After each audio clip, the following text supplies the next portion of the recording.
আসসালামু আলাইকুম, কি অবস্থা সবার? আশা করি সবাই ভালো আছেন। আমিও ভালো আছি। আজকে সকালবেলা কবুতরকে খাবার দেওয়ার সময় চিন্তা করলাম যে এদেরকে হাতে খাবার দেওয়া যায় কিনা, হাতে খায় কিনা।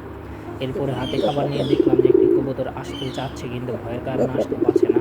কিছুক্ষণ পরে সে আসলো, তার দেখা দেখি আরেকটি কবুতর আসলো। এর বইয়ের কারণে আসতে পারছে না। দেখতে পাচ্ছেন যে এদের পিছিয়ে আর কবুতর আছে, তারাও ভয়ের কারণে আসতে পারছে না। এদেরকে যদি আপনি ভালোভাবে যত্ন নেন, ভালোবাসেন, এদের সাথে থাকেন, এদেরকে আদর যত্ন করেন, আপনার হাতে আসবে, আপনার কাঁধে বসবে, এদেরকে আদর যত্ন দিতে হবে। এরপর ভয়ের কারণ না আসার কারণে আমি খাবার মাটিতে দিয়ে দিলাম। এরপর কি সুন্দর রেখে কি সবাই খাইতেছে। এরপরে কোয়েল পাখির ঘরে গেলাম। কোয়েল পাখির ঘরে যেয়ে দেখলাম যে কোয়েল পাখিগুলো ঠিকঠাক আছে কি না। এরপরে খাবারের পাত্র দুটো নিয়ে পাত্রের ভিতরে এদেরকে খাবার দেব, খাবার ও পানি দিব। এখন খাবার দিব 2 বাটিতে, আমি 2 পট খাবার দিতেছি, দেখতে পাচ্ছেন।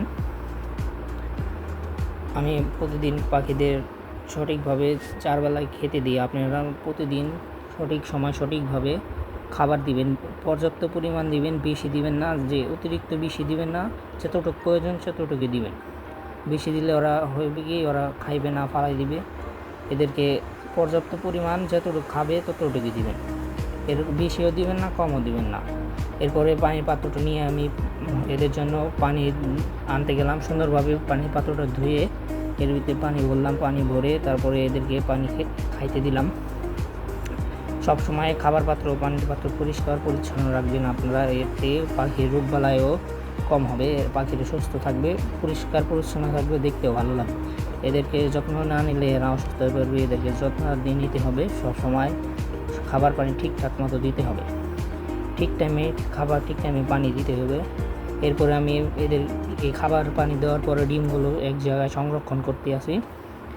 এক জায়গায় সংরক্ষণ করে এগুলো আমি বাজারে বিক্রি করব। আপনারা পড়াশোনার পাশাপাশি কোয়েল পাখি ও কবুতর লালন পালন করে আর্থিকভাবে লাভবান হতে পারবেন।